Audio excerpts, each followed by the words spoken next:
Capítulo 23. Por que vem a ruína? A parábola dos dois filhos seguiu-se à da vinha.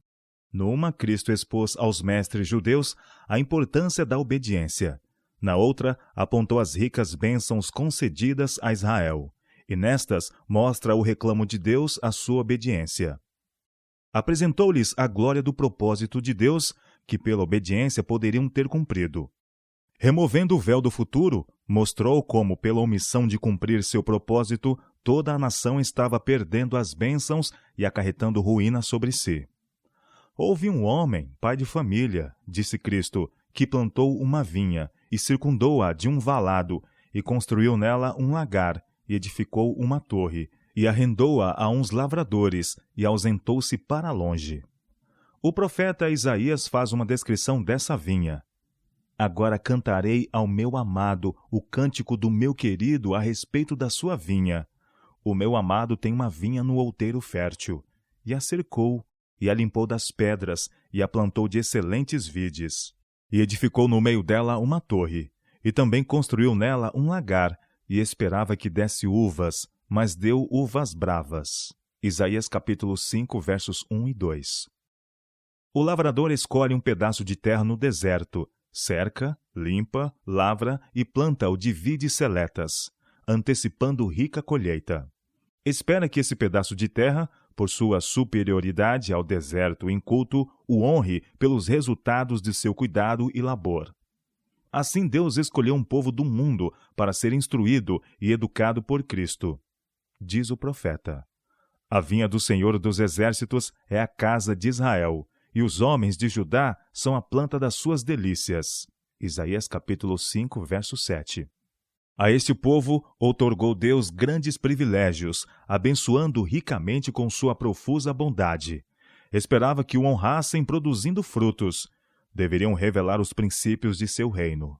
No meio de um mundo decaído e ímpio, deveriam representar o caráter de Deus. Como a vinha do Senhor, deveriam produzir frutos inteiramente diferentes dos das nações pagãs. Estes povos idólatras entregaram-se inteiramente à impiedade.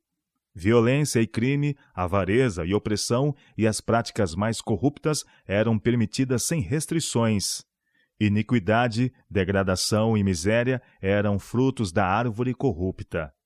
Em notável contraste deveriam ser os frutos da vinha do Senhor.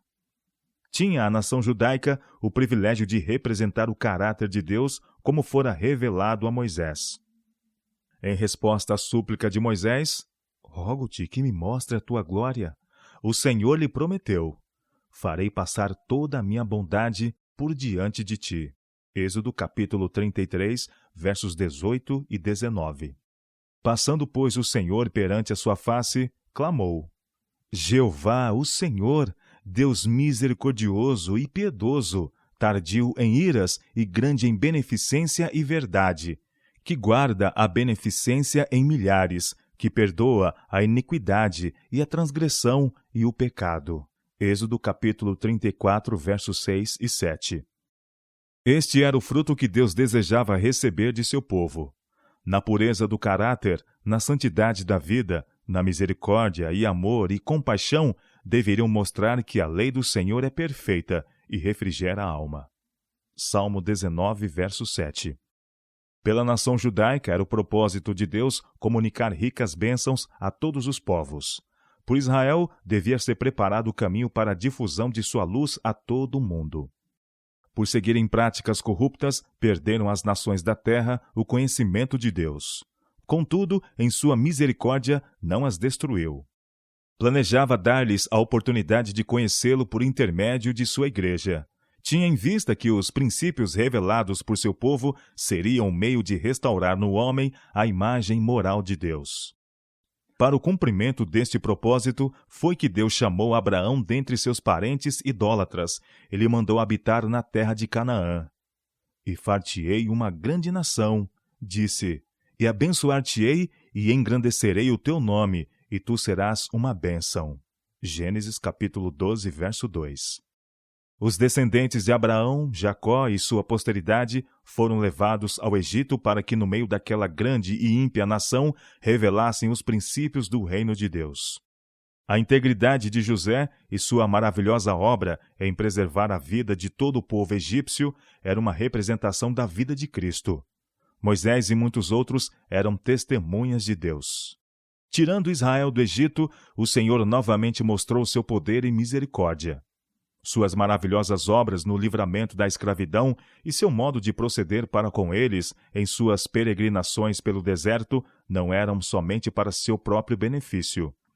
Deveriam ser uma lição objetiva para as nações circunvizinhas. O Senhor se revelou como Deus sobre toda autoridade e grandeza humanas. Os sinais e maravilhas que operou a favor de seu povo revelavam seu poder sobre a natureza e sobre o maior dos que a adoravam.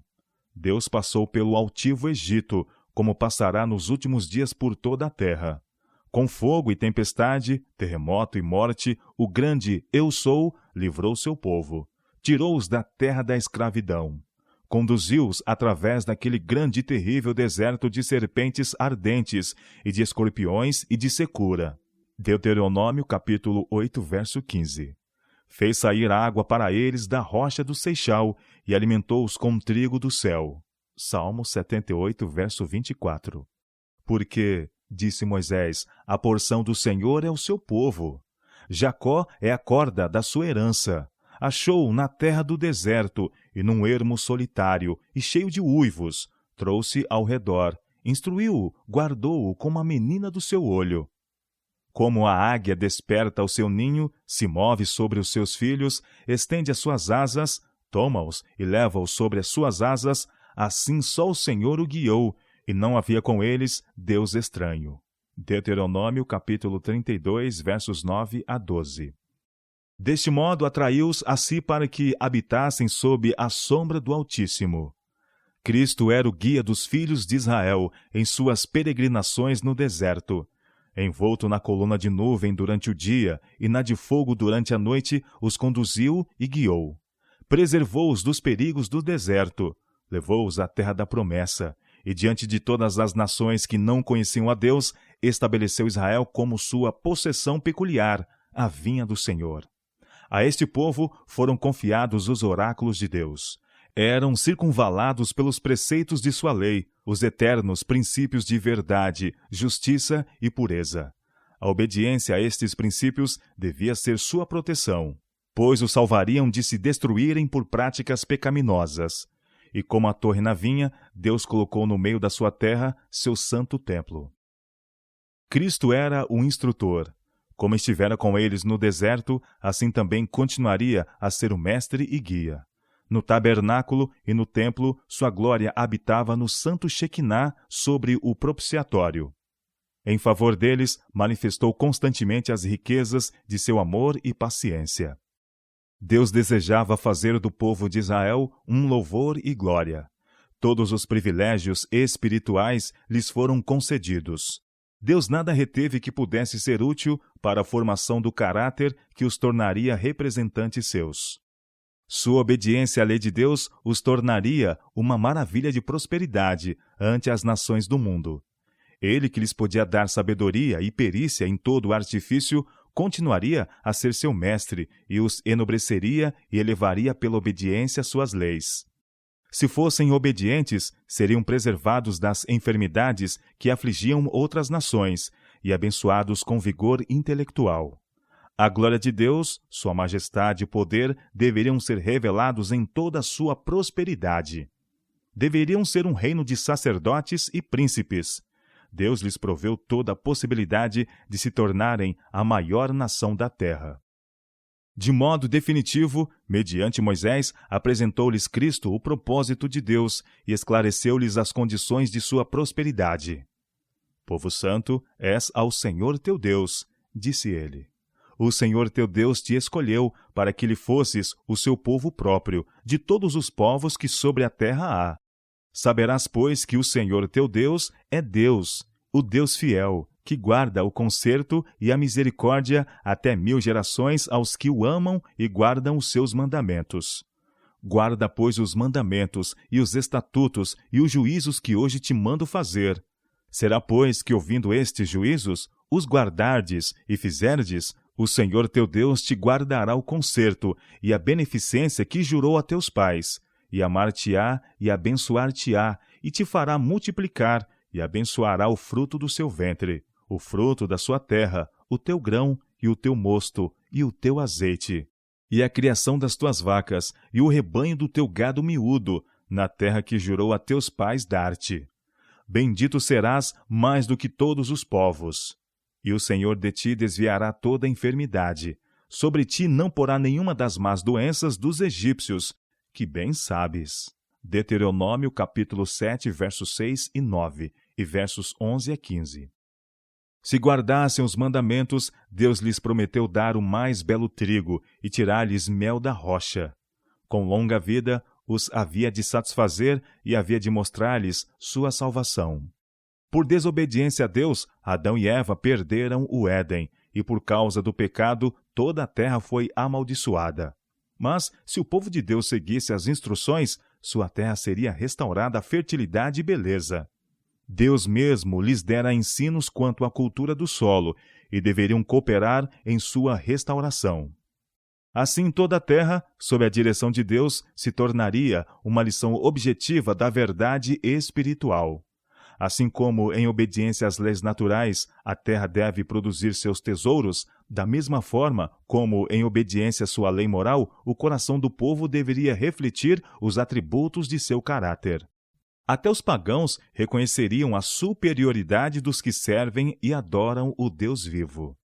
Vedes aqui, disse Moisés, vos tenho ensinado estatutos e juízos, como me mandou o Senhor meu Deus, para que assim façais no meio da terra a qual ides a herdar.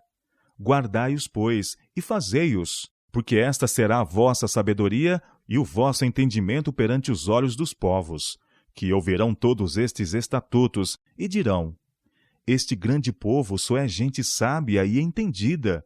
Porque que gente há tão grande que tenha deuses tão chegados como o Senhor nosso Deus, todas as vezes que o chamamos?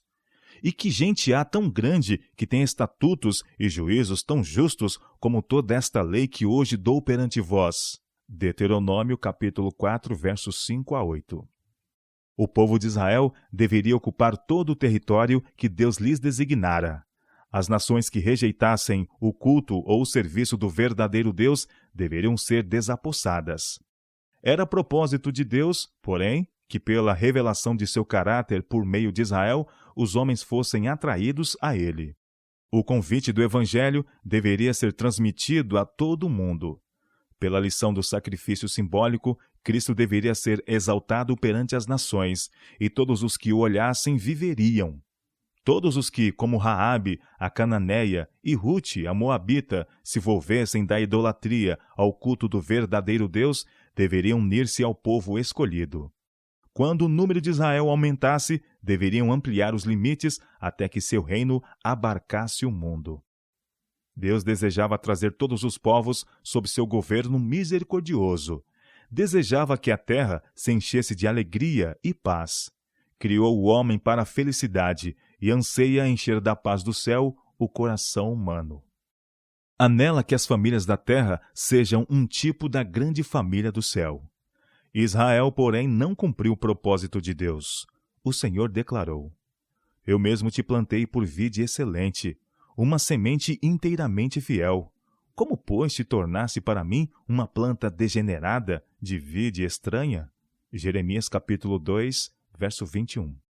Israel é uma vide frondosa, dá fruto para si mesmo. Oséias capítulo 10, verso 1. Agora, pois, ó moradores de Jerusalém e homens de Judá, julgai, vos peço, entre mim e a minha vinha. Que mais se podia fazer à minha vinha que eu não lhe tenha feito? E como, esperando eu que desse uvas, veio a produzir uvas bravas?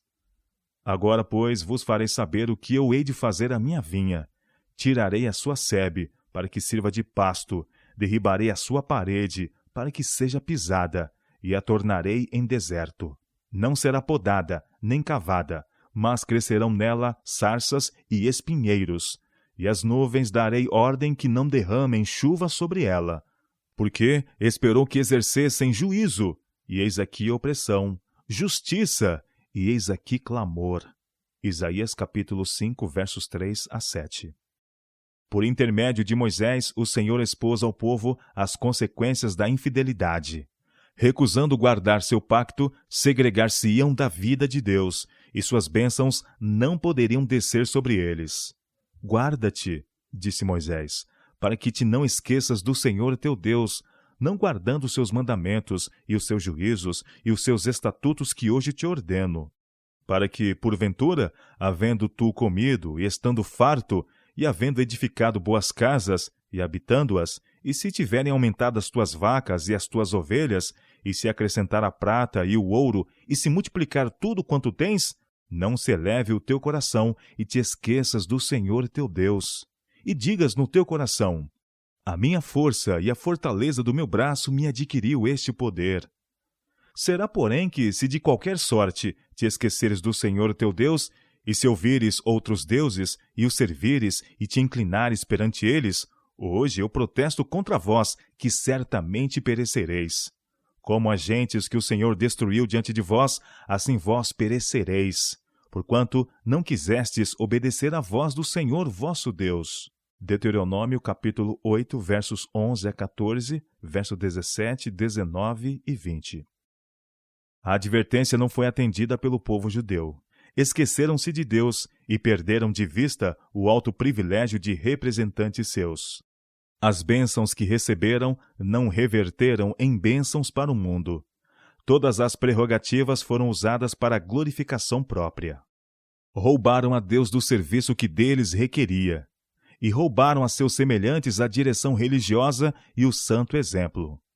Como os habitantes do mundo antediluviano seguiam toda a imaginação de seu coração mau, assim faziam as coisas sagradas parecerem uma farsa, dizendo: Templo do Senhor, templo do Senhor, templo do Senhor é este. Ao passo que representavam falsamente o caráter de Deus, desonrando-lhe o nome e poluindo o seu santuário. Os lavradores a quem Deus colocara como guardas de sua vinha foram infiéis à missão a eles confiada. Os sacerdotes e mestres não eram fiéis instrutores do povo. Não lhes expunham a bondade e misericórdia de Deus e seu direito a seu amor e serviço. Esses lavradores procuravam a própria glória, desejavam apropriar-se dos frutos da vinha. Era seu intento atrair para si a atenção e homenagem. A culpa destes guias de Israel não era a mesma que a do pecador vulgar. Estes homens estavam sob a mais solene obrigação para com Deus. Haviam se comprometido a ensinar um assim diz o Senhor e a prestar estrita obediência na vida prática. Em vez de assim proceder, estavam pervertendo as Escrituras. Sobrecarregavam os homens com pesados fardos, obrigando-os à prática de cerimônias que se relacionavam com cada passo da vida. O povo vivia em contínuo desassossego, porque não podiam cumprir todas as exigências impostas pelos rabinos. Ao verem a impossibilidade de guardar os mandamentos dos homens, tornaram-se negligentes em guardar os de Deus. O Senhor instruíra o povo de que ele era o proprietário da vinha e que todas as possessões somente lhes foram confiadas para usá-las perante ele. Os sacerdotes e mestres, porém, não executavam os deveres de seu ofício sagrado, como se estivessem administrando a propriedade de Deus. Roubavam-lhe sistematicamente os meios e recursos a eles confiados para o avançamento da obra. Sua avareza e ganância levaram-nos a ser desprezados até pelos pagãos. Assim foi dado ensejo aos gentios para interpretarem mal o caráter de Deus e as leis de seu reino. Deus suportou seu povo com coração de pai. Pleiteou com eles por mercês dadas e mercês retiradas. Pacientemente lhes expôs seus pecados e com longanimidade esperava seu reconhecimento. Profetas e mensageiros foram enviados para reclamar os direitos de Deus sobre os lavradores, mas, em vez de serem bem-vindos, eram tratados como inimigos. Os lavradores perseguiam-nos e matavam-nos. Deus enviou ainda outros mensageiros, porém receberam o mesmo tratamento que os primeiros. Apenas os lavradores mostraram ódio ainda mais decidido. Como último recurso, Deus enviou seu filho, dizendo: terão respeito a meu filho. Mas a sua resistência tornara-os vingativos, e disseram entre si: Este é o herdeiro, vinde, matemo-lo, e apoderemo-nos da sua herança. Então ser-nos-á permitido gozar a vinha, e faremos o que nos aprouver com o fruto. Os maiorais judeus não amavam a Deus. Por isso, romperam com ele e rejeitaram todas as propostas para uma reconciliação justa. Cristo, o amado de Deus, veio para reivindicar os direitos do proprietário da vinha, mas os lavradores o trataram com declarado desprezo, dizendo: Não queremos que este reine sobre nós. Invejavam a beleza do caráter de Cristo. Sua maneira de ensinar era muito superior à deles e temiam seu êxito. Argumentava com eles, desmascarando-lhes a hipocrisia e mostrando-lhes a consequência certa de seu procedimento. Isto lhes excitou a ira ao extremo. Mortificavam-se ante as repreensões que não podiam silenciar. Odiavam o alto padrão de justiça que Cristo instantemente apresentava. Viam que seus ensinos teriam como resultado que seu egoísmo seria descoberto e resolveram matá-lo. Odiavam seu exemplo de fidelidade e piedade e a elevada espiritualidade revelada em tudo quanto fazia. Toda a sua vida lhes era uma reprovação do egoísmo, e ao chegar à prova final, prova que significava obediência para a vida eterna ou desobediência para a morte eterna, rejeitaram o Santo de Israel. Ao ser-lhes pedido escolherem entre Cristo e Barrabás, exclamaram: Solta-nos Barrabás! E ao perguntar Pilatos: Que farei então de Jesus?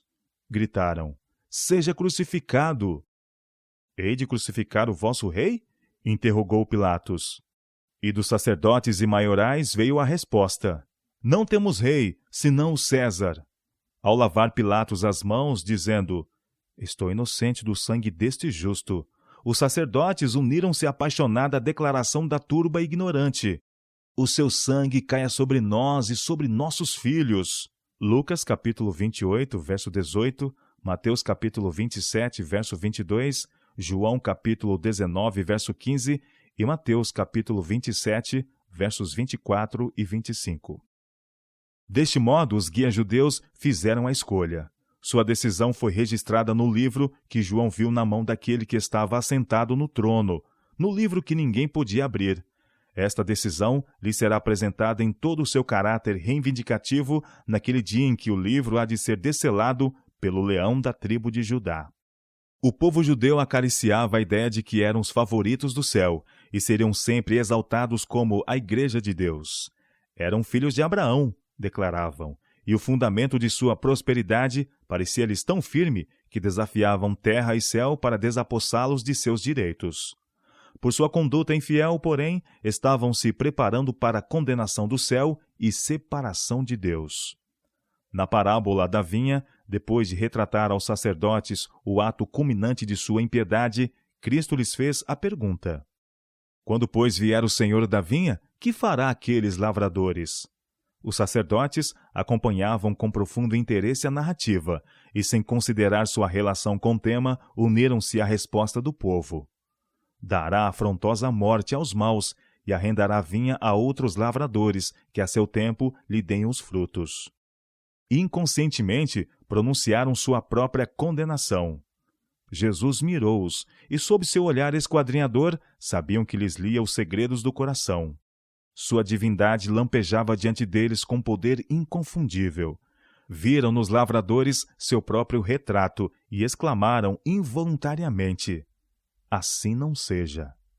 Solene e pesarosamente perguntou Cristo: Nunca lestes nas Escrituras? A pedra que os edificadores rejeitaram, essa foi posta por cabeça do ângulo? Pelo Senhor foi feito isto, e é maravilhoso aos nossos olhos? Portanto, eu vos digo que o reino de Deus vos será tirado, e será dado a uma nação que deu seus frutos. E quem cair sobre esta pedra, despedar-se-á, e aquele sobre quem ela cair, ficará reduzido a pó. Cristo teria mudado o destino da nação judaica, se o povo o houvesse recebido. Inveja e ciúme os tornaram implacáveis, porém. Decidiram que não aceitariam a Jesus de Nazaré como Messias. Rejeitaram a luz do mundo e daí em diante sua vida estava envolta em trevas tão densas como as da meia-noite. A predita ruína veio sobre a nação judaica. Suas próprias paixões violentas e irrefreadas lhes causaram a destruição. Em sua ira cega, aniquilaram-se uns aos outros. Pelo orgulho rebelde e obstinado, atraíram sobre si a ira dos conquistadores romanos. Jerusalém foi destruída, arrasado o templo, e seu sítio arado como um campo. Os filhos de Judá pereceram pelas mais horríveis formas de matança. Milhões foram vendidos para servirem como escravos nos países pagãos. Como povo, os judeus deixaram de cumprir o propósito de Deus, e a vinha lhes foi tirada. Os privilégios que abusaram e a obra que negligenciaram foram confiados a outros. A parábola da vinha não se aplica somente à nação judaica. Ela tem uma lição para nós. À igreja desta geração, Deus concedeu grandes privilégios e bênçãos, e espera os frutos correspondentes. Fomos redimidos por um resgate precioso. Somente pela grandeza do resgate podemos conceber seus resultados. Nesta terra, a terra cujo solo foi umedecido pelas lágrimas e pelo sangue do Filho de Deus, devem ser reproduzidos os preciosos frutos do paraíso. As verdades da palavra divina devem manifestar na vida dos filhos de Deus sua glória e excelência. Mediante seu povo, revelará Cristo seu caráter e as bases do seu reino. Satanás procura frustrar a obra de Deus e instantemente incita os homens a aceitar seus princípios. Apresenta o povo escolhido de Deus como um povo iludido. É um delator dos irmãos e dirige constantemente acusações contra os que trabalham fielmente. O Senhor deseja refutar, por meio de seu povo, as acusações do diabo, mostrando os resultados da obediência a justos princípios. Estes princípios devem manifestar-se no cristão individual, na família, na igreja e em toda instituição estabelecida para o serviço de Deus. Todos devem ser símbolo do que pode ser feito para o mundo. Devem ser tipos do poder salvador das verdades do Evangelho. Todos são instrumentos para o cumprimento do grande propósito de Deus para a raça humana. Os guias judeus olhavam com orgulho ao magnífico templo e aos ritos imponentes de seu culto religioso, mas careciam de justiça, da misericórdia e do amor de Deus. A glória do templo, o esplendor do culto, não podiam recomendá-los a Deus, porque aquilo que somente tem valor a seus olhos não lhe ofereciam. Não lhe apresentavam o sacrifício de um espírito contrito e humilde.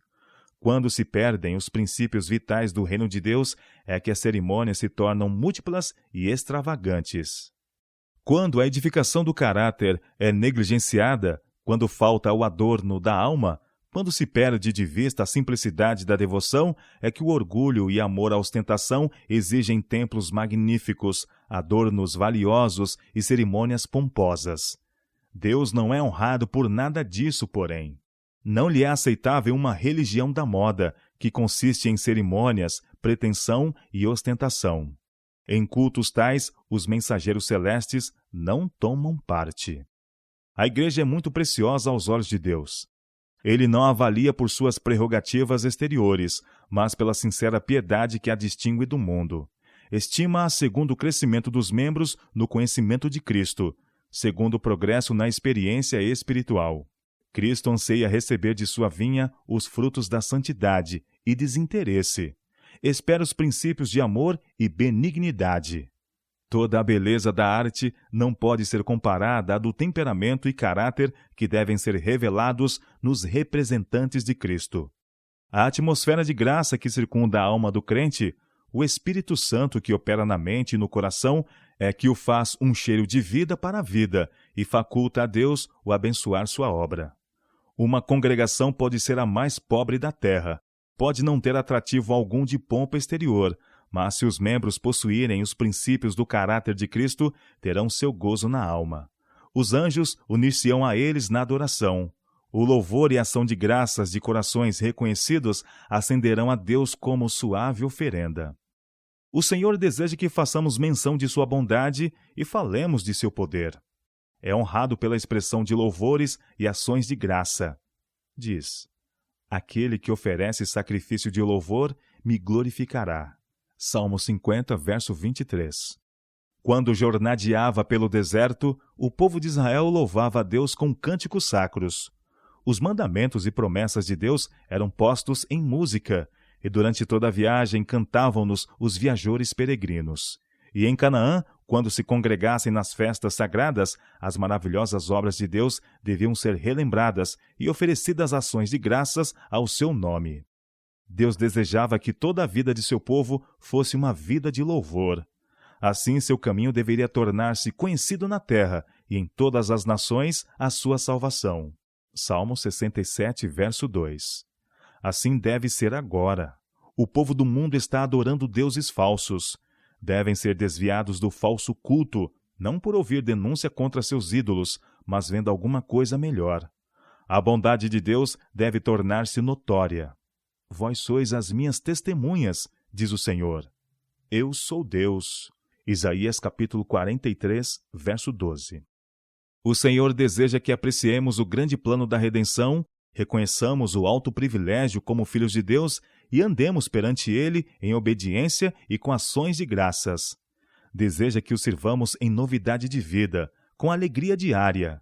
Anseia ver emanar gratidão de nosso coração, porque nossos nomes estão escritos no livro da vida do Cordeiro, por podermos lançar todos os nossos cuidados sobre aquele que está solícito por nós. Quer que nos alegremos porque somos herança do Senhor, porque a justiça de Cristo é a veste branca de seus santos, porque temos a bem-aventurada esperança da breve volta de nosso Salvador. Louvar a Deus em plenitude e sinceridade de coração é tanto um dever quanto o é a oração. Devemos mostrar ao mundo e a todos os seres celestiais que apreciamos o maravilhoso amor de Deus à humanidade decaída e esperamos maiores bênçãos de sua infinita plenitude. Muito mais do que o fazemos, precisamos falar dos capítulos preciosos de nossa experiência. Depois de um derramamento especial do Espírito Santo, nosso gozo no Senhor e nossa eficiência em seu serviço avultariam grandemente com o recontar sua bondade e suas maravilhosas obras a favor de seus filhos.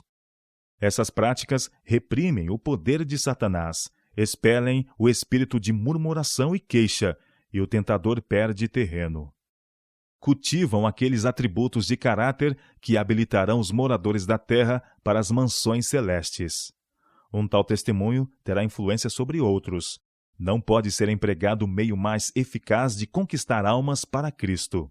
Devemos louvar a Deus por serviço tangível, fazendo todo o esforço para promover a glória de seu nome. Deus nos comunica suas dádivas, para que também demos, e deste modo revelemos seu caráter ao mundo. Na dispensação judaica, as dádivas e oferendas formavam uma parte essencial do culto a Deus. Os israelitas eram ensinados a consagrar ao serviço do santuário o dízimo de toda a renda. Além disso, deviam trazer ofertas expiatórias, ofertas voluntárias e ofertas de gratidão. Estes eram os meios para sustentar o ministério do Evangelho naquele tempo. Deus não espera menos de nós do que do povo antigamente. A grande obra da salvação das almas precisa ser levada avante. Pelo dízimo, ofertas e dádivas, fez ele provisão para esta obra. Deste modo, pretende seja sustentada a pregação do Evangelho. Reclama o dízimo como sua propriedade, e o mesmo deveria ser sempre considerado uma reserva sagrada a ser depositada no seu tesouro para o benefício de sua causa. Pede também nossas ofertas voluntárias e dádivas de gratidão. Tudo deve ser consagrado para enviar o Evangelho às partes mais remotas da terra. O serviço de Deus inclui o ministério pessoal. Pelo esforço pessoal, devemos com ele cooperar para a salvação do mundo. A ordem de Cristo. Ide por todo o mundo, pregai o Evangelho a toda criatura. É dirigido a todos os seus seguidores. Todos os que são chamados à vida de Cristo o são também para trabalhar pela salvação do próximo. Seu coração palpitará em harmonia com o de Cristo. A mesma paixão pelas almas que ele sentiu será manifesta neles. Nem todos podem preencher o mesmo lugar na obra, mas há lugar e trabalho para todos. Nos tempos antigos, Abraão, Isaque, Jacó, Moisés com sua mansidão e sabedoria e Josué com suas várias aptidões estavam todos alistados no serviço de Deus. A música de Miriam, a coragem e piedade de Débora, a afeição filial de Ruth, a obediência e fidelidade de Samuel, a austera retidão de Elias, a influência enternecedora e subjugante de Eliseu, foram todas necessárias. Assim agora, quem participar das bênçãos de Deus deve responder por um serviço ativo. Toda dádiva deve ser empregada no avançamento de seu reino e glória de seu nome. Todos os que aceitam a Cristo como Salvador pessoal devem demonstrar a verdade do Evangelho e seu poder salvador na vida. Deus nada requer, sem prover os meios para o cumprimento. Pela graça de Cristo, podemos cumprir tudo quanto Deus exige. Todas as riquezas do céu devem ser reveladas pelo povo de Deus. Nisto é glorificado meu Pai, disse Cristo, que deis muito fruto, e assim sereis meus discípulos. João capítulo 15, verso 8. Deus reclama toda a terra como sua vinha. Embora nas mãos do usurpador, pertence a Deus. É sua, não menos pela redenção que pela criação. Para o mundo foi feito o sacrifício de Cristo. Deus amou o mundo de tal maneira que deu seu Filho unigênito. João capítulo 3, verso 16. Por esta única dádiva são concedidas aos homens todas as outras. Diariamente todo mundo recebe de Deus bênçãos. Cada gota de chuva, cada raio de luz que cai sobre esta geração ingrata, cada folha e flor e fruto testifica da longanimidade de Deus e de seu grande amor. E que retribuição é feita ao grande doador? Como tratam os homens os reclamos divinos? A quem dão as multidões o serviço de sua vida? Servem a Mamom. Riqueza, posição, prazeres mundanos são seu alvo. A riqueza é ganha pelo roubo não somente dos homens, mas de Deus. Os homens usam as dádivas para satisfazer seu egoísmo. Tudo de que podem apoderar-se é usado para servir a sua avareza e amor aos prazeres egoístas. O pecado do mundo odierno é o pecado que arruinou a Israel. Ingratidão para com Deus, menosprezo das oportunidades e bênçãos, a egoísta apropriação das dádivas de Deus. Tudo isso estava compreendido no pecado que acarretou sobre Israel a ira de Deus, e estão acarretando hoje ruína sobre o mundo. As lágrimas que Cristo derramou no Monte das Oliveiras, ao contemplar a cidade escolhida, não eram somente por Jerusalém. No destino de Jerusalém, viu a destruição do mundo. Ah, se tu conhecesses também, ao menos neste teu dia, o que à tua paz pertence! Mas agora isto está encoberto aos teus olhos. Lucas capítulo 19, verso 42. Neste teu dia. O dia está se aproximando do fim. O período de graça e privilégio está prestes a findar. As nuvens da vingança estão se acumulando. Os que rejeitaram a graça de Deus estão quase sendo tragados pela ruína rápida e inevitável. Contudo, o mundo dorme. O povo não conhece o tempo de sua visitação. Nesta crise, onde se acha a igreja? Satisfazem seus membros os reclamos de Deus? Estão cumprindo sua incumbência e representam seu caráter perante o mundo? Dirigem a atenção de seus semelhantes para a última misericordiosa mensagem de advertência? Os homens estão em perigo. Multidões perecem. Mas com poucos dos seguidores professos de Cristo sentem responsabilidade por estas almas. O destino de um mundo periclita na balança, mas isto mal comove mesmo aqueles que dizem crer na verdade mais abarcante já dada aos mortais.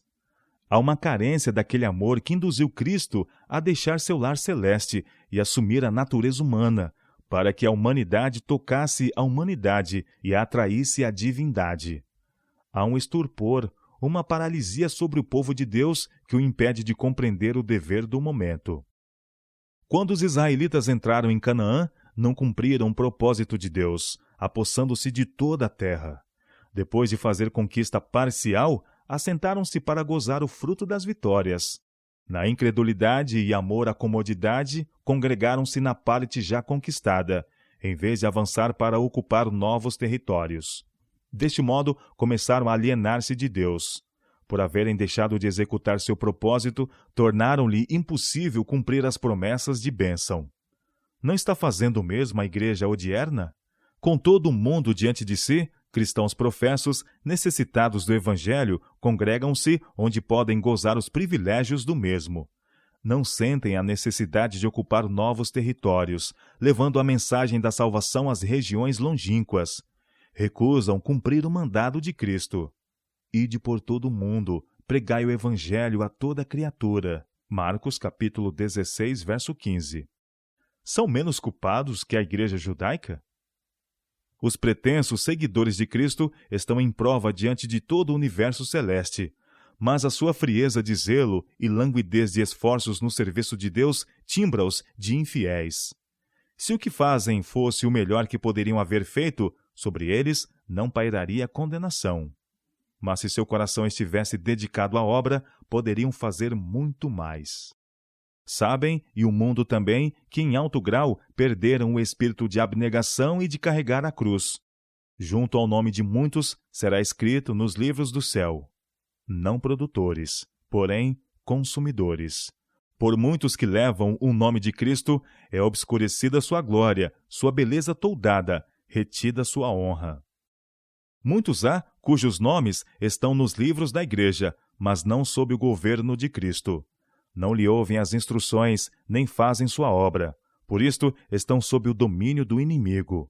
Não fazem positivamente bem. Por isto, produzem dano incalculável. Por sua influência não ser cheiro de vida para a vida, é cheiro de morte para a morte. O Senhor diz: deixaria eu de castigar estas coisas? Jeremias capítulo 5, verso 9. Por não haverem cumprido o propósito de Deus, os filhos de Israel foram abandonados e o convite divino foi estendido a outros povos. Se estes também se provarem infiéis, não serão da mesma maneira rejeitados? Na parábola da vinha, foram os lavradores que Cristo declarou culpados. Foram eles que recusaram devolver a seu senhor o fruto da terra. Na nação judaica, foram sacerdotes e mestre que, transviando o povo, roubaram a Deus do serviço que reclamava. Foram eles que afastaram de Cristo a nação. A lei de Deus, não misturada com tradições humanas, foi apresentada por Cristo como o grande padrão de obediência. Isto provocou a inimizade dos rabinos.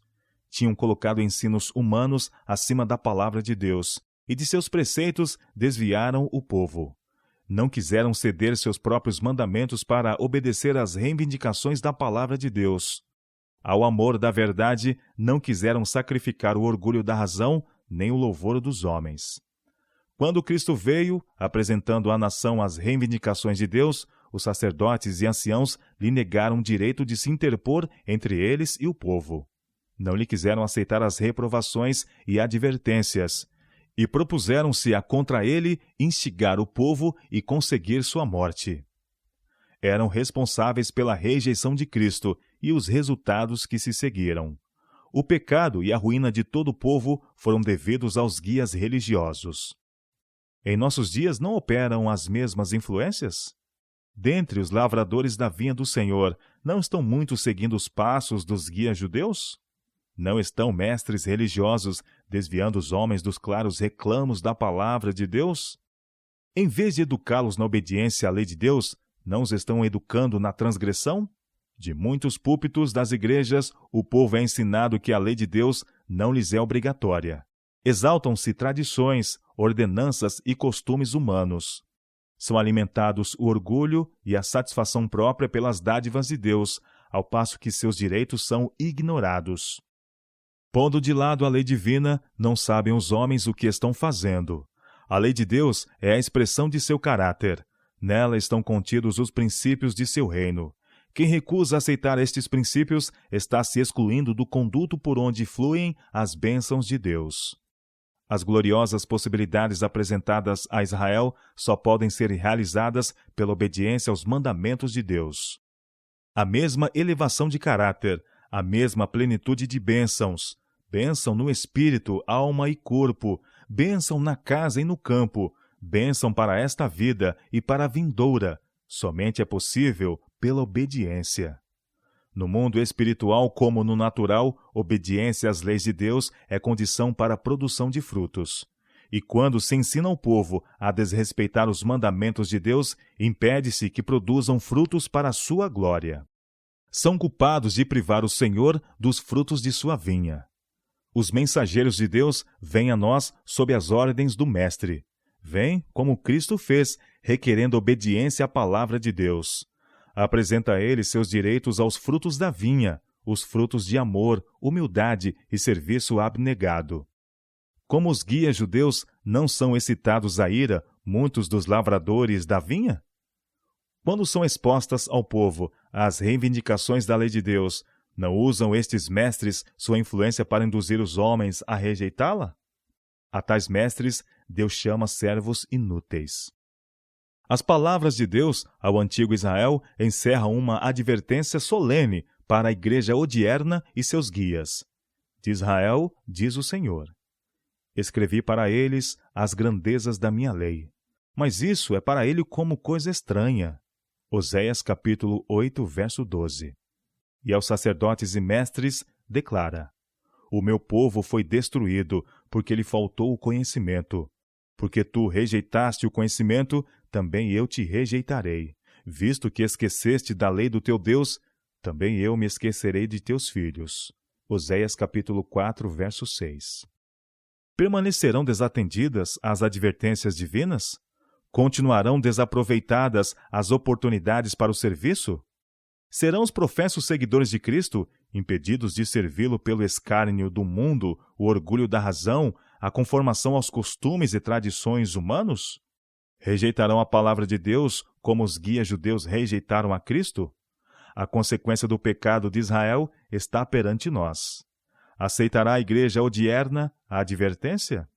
Se alguns dos ramos foram quebrados, e tu, sendo zambujeiro, foste enxertado em lugar deles, e feito participante da raiz e da seiva da oliveira, não te glories.